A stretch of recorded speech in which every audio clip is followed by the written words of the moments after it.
बनता। यहाँ से लगभग भाई 800 मीटर है पार्किंग जहाँ पे हमने गाड़ी खड़ी करी है। तो जिस दिन आए थे हमें ये पर्ची मिली थी जिसमें अपनी गाड़ी का नंबर भी लिखा हुआ है, बट पैसे कोई नहीं लिए थे। तो अब ये पर्ची ना हमें एग्जिट के टाइम पे डालनी होगी और वहाँ पे फिर लिखा आएगा कि कितने पैसे टोटल बने। वैसे इस पर्ची में जो लिखा है एक दिन के 20 km यानी कि 10 यूरो के आसपास हो गए, 1000 रुपये। और परसों से एक दिन पहले रात को हमने गाड़ी खड़ी करी थी, तो आज टेक्निकली रात को हमारा 3 दिन हो जाएंगे। तो भाई चल के ही देखते हैं कितना पैसे लगेंगे वहाँ पर। ये यहाँ का मेन सिटी स्क्वायर है भाई, एंड वो उधर जाके पार्किंग है। ये है भाई देखो, और यहाँ पे एंट्रेंस को बोलते हैं उलाज, शायद से मेरे को लग रहा है ऐसा, बाकी पता नहीं। अबे यार लिफ्ट थी यहाँ पे यार, लिफ्ट से जाएंगे ना क्योंकि सेकंड फ्लोर पे जाना है, नीचे बेसमेंट। हाँ ये ना साइड में देखो, इससे चलेंगे। एलिवेटर अच्छा चल ही नहीं रही, सीढ़ियों से ही उतरना पड़ेगा नीचे तक पूरा। ये आ गई है भाई -2 फ्लोर। और कहाँ पे थी गाड़ी अपनी? थी तो लिफ्ट के पास ही बिल्कुल। ये रही भाई, ये रही, मिल गई अपनी माफिया स्कॉर्पियो एन। कल तो भाई इतना अच्छा मौसम था और आज एकदम से इतनी ज्यादा गर्मी हो गई है, ऐसे गला सूख गया 800 मीटर चलने में ही। बट एसी चलाते हैं मस्त। हाँ इसमें ना वो सर्विस रिमाइंडर आ रहा है, तो उसके लिए क्या करते हैं, ये जो एंटर वाला बटन है इसको दबाए रखते हैं एंड देन जो है वो स्टार्ट करते हैं गाड़ी। जब तक ये मीटर की सुइयां पूरी ऊपर नहीं चढ़ के पीछे आ जाती तब तक इसको छोड़ना नहीं है। मैंने करा तो नहीं है इससे पहले कभी, बट ट्राई करते हैं भाई। हाँ मीटर की गई सुइयां, छोड़ दिया। तो मेरे ख्याल से सर्विस रिमाइंडर तो चला गया, बट टायर वाला आ रहा है और डीजल भी कम है, डीजल भरवाते चल के। ये भाई चलो सर्विस का रिमाइंडर हट गया, क्योंकि हमने फर्स्ट सर्विस ना इसकी भाई 3-4 हज़ार किलोमीटर पे ही करवा ली थी, जबकि करवानी थी 10,000 पे। तो सर्विस सेंटर वालों ने कहा था ये 10,000 पे ना वार्निंग आएगी, बट आप इसको हटा देना क्योंकि अब आपको अगली सर्विस ना 14,000 किलोमीटर पे करवानी है। एंड अपनी गाड़ी के अभी 11,800 किलोमीटर हुए, तो यानी कि 2,000 किलोमीटर के बाद सर्विस होगी, जो कि मेरे हिसाब से हम जर्मनी के आसपास कहीं पे जाके करवा लेंगे। और ये जो लिखा है ना इजलाज, ये शायद से भाई एग्जिट होता है, मेरे को जहाँ तक लग रहा है, क्योंकि उलाज इजलाज सेम से वर्ड लग रहे हैं ना, एंट्रेंस एग्जिट करके। हाँ ये देखो यहाँ भी लिखा है इजलाज, तो मतलब यहीं से ही राइट से एग्जिट लेनी है। एग्जिट के टाइम पे ये मशीन लगी हुई है भाई, यहाँ पे स्लिप लगानी होती है और पैसे पे करने पड़ते हैं, बट वो अंदर बुला रहे हैं तो वहीं पे कर देते हैं इनको। तो भाई 70 MK लगे, यानी कि 35 यूरो, अराउंड 3500 रुपये 3 दिन की पार्किंग के।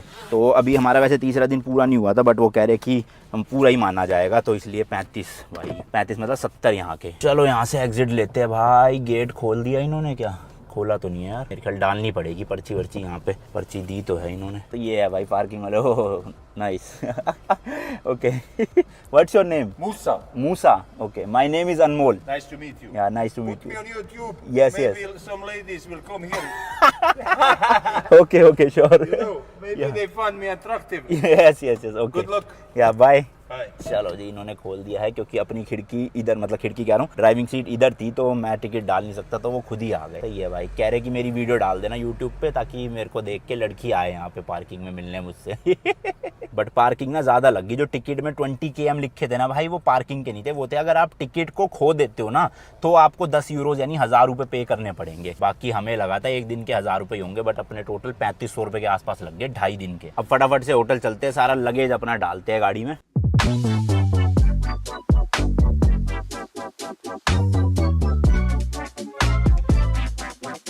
तो जी लो लगाते हैं यहाँ पे साइड में ही कहीं पे, ताकि रास्ता भी ना रुके और अपना बैग वैग भी डल जाए आराम से। देख रहे हो भाई बिल्कुल ढलान पे खड़ी हुई है, ओए होए क्या लग रही है। लेकिन आज ले आया गाड़ी भाई बिल्कुल खाली है, क्योंकि सारा ही सामान हमने ले गए थे अंदर। 2-3 दिन रुकना था ना, तो अच्छे से सेट वेट कर लेंगे सोचा। इन्होंने हमें 2 चाबियाँ दी थी भाई, एक मैंने ले ली थी, एक अभिषेक ने। तो यहीं पे ही रख देते, कहाँ है भाई, दोनों यहीं पे लगा जाता हूँ भाई, शायद आ गए हैं ओनर। हाँ ये रे ओके बाय।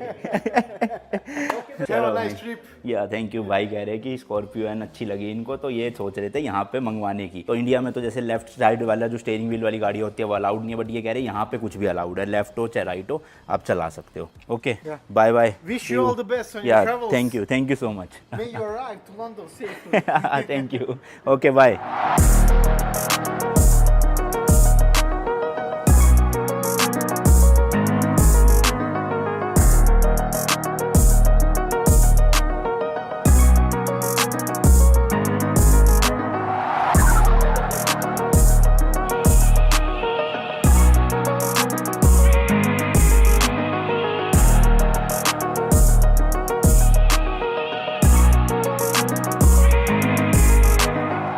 भाई रेस्टोरेंट में, बट पार्किंग मिली नहीं, ऐसे दबा के लगाई है। तो अब मेरे को भाई उतरना पड़ेगा उस वाली सीट से। ओ भाई साहब, अबे यार ओए ओ भाई बड़ी ही मुश्किल है भाई यूरोप में पार्किंग की, सच्ची मुच्ची। भाई अब ये रेस्टोरेंट वालों ने लगवाई है, अगर पुलिस वाले ताला लगा के गए तो इनकी सरदर्दी है, मैं क्या करूँगा। चलो भाई खाना खा लिया एंड बचा हुआ पैक भी करवा लिया, रात को काम आ जाएगा, भूख लगेगी तो मस्त। होटल भाई 79 MK का भी लाया, यानी कि अराउंड 40 यूरो, 4000 रुपये के आसपास। Okay bye. Good luck. Yeah thank you so much, bye. ये यहाँ के ओनर थे, और जो शेफ़ है ना भाई वो इंडियन नहीं थे, यहीं के कहीं के थे, तो इसलिए टेस्ट एग्जैक्ट इंडिया वाला नहीं आ पाता, बट ठीक है खाने लायक था।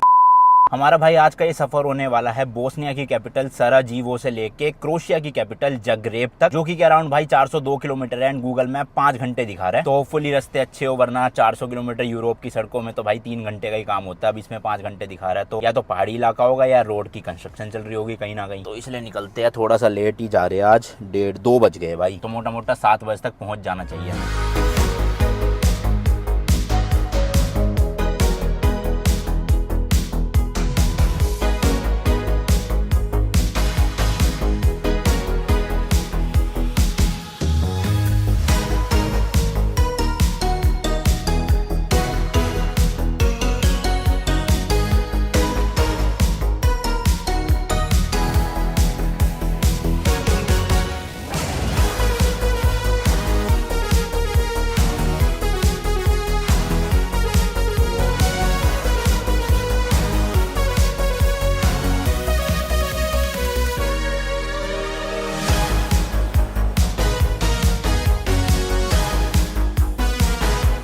तो यहाँ का भाई पहला टोल टैक्स आ चुका है, अब लेट्स सी कितने पैसे लगते हैं। वैसे तो लोकल करेंसी पड़ी हुई है तो लोकल में ही दे देंगे, यूरो देने की जरूरत नहीं पड़ेगी। पिछली 1-2 कंट्री से टोल टैक्स आ ही नहीं रहते, स्टार्टिंग में बहुत टोल टैक्स आए 500 रुपए के, बट फिर आना ही बंद हो गए और अब फिर से आ गए हैं वापस से बोस्निया में। तो ये एंट्री वाला नहीं है, यहाँ पे डायरेक्टली पे करना पड़ेगा, क्योंकि जब भी लोग रुक रहे हैं शायद से। आगे जा रही है भाई ऑडी की Q7, नंबर देखो E03। बताओ इसको देख के पता लगाओ भाई ये बॉर्डर है या टोल टैक्स है, क्योंकि बॉर्डर भी सेम टू सेम लगता है, टोल टैक्स भी सेम टू सेम लगता है, कुछ फर्क ही नहीं लग रहा दोनों में। सेम है बिल्कुल, वैसे ही लोहे के टीन के डब्बे से बने हुए, उसके अंदर ऑफिसर बैठे होते हैं बस वहाँ पे, और यहाँ पे टोल टैक्स वाले बंदे बैठे होते हैं। यहाँ भी वही सिस्टम है भाई, पर्ची लेने वाला, बट पे कैसे करेंगे फिर, पर्ची दे दो। वही एंट्रेंस की पर्ची मिल रही है भाई, पे नहीं करना पड़ा, पे एंड में ही करेंगे शायद उतर के। तो फ्यूल की बत्ती जल चुकी है भाई, और रेंज भी मेरे ख्याल से 15 किलोमीटर के आसपास ही है। ये देखो भाई सब 10 की बची है, और एवरेज बाकी की 10 की आ गई है, यानी कि 1-1.5 लीटर ही फ्यूल है। हालांकि थोड़ा बहुत रिजर्व में होता है तो 15-20 किलोमीटर एक्स्ट्रा चल जाएगी, पर जल्दी जल्दी भाई मिल जाना चाहिए स्टेशन। सिटी में कोई भी मिला नहीं, हमने सोचा रास्ते में मिलेगा तो करवा लेंगे, बट अब हाईवे चढ़ चुके हैं भाई, और हाईवे पे भी नहीं दिख रहा। आ जाएगा खैर, पर जल्दी आ जाए तो बढ़िया, वरना पता चले बिना डीजल के बंद हो जाएगा। और फिर ईरान की तरह यहाँ पे भी भाई ट्रक ड्राइवर्स को हाथ दे रहे हैं कि दे दो प्लीज, यहाँ पे तो कोई रोकेगा भी नहीं। ईरान में तो इतने अच्छे लोग थे भाई, मदद कर देते थे, यहाँ नहीं करने वाला कोई भी रोक के मदद।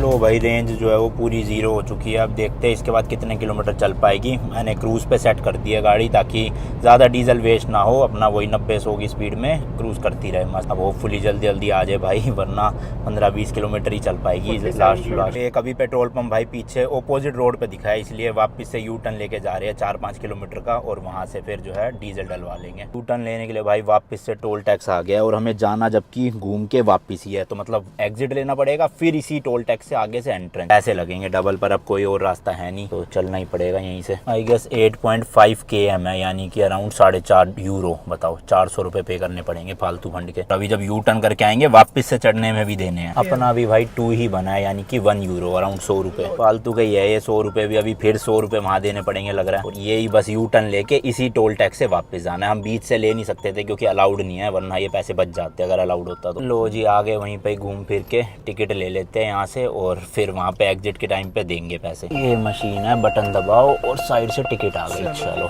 लो जी लो, चढ़ गया वापस से हाईवे एक्सप्रेसवे जो भी है। 2-3 किलोमीटर आगे ही है फ्यूल स्टेशन, भरवा के फिर यू टर्न लेके उसी हाईवे पे जाना है हमें, ताकि हम आगे क्रोशिया की तरफ जा सके। कोड आ गया ये रहा, 500 मीटर आगे है फ्यूल स्टेशन। डीजल खत्म हो रखा हो ना और एकदम से फ्यूल स्टेशन दिख जाए तो भाई इतना सुकून मिलता है ना, क्या बताऊँ। बस यहाँ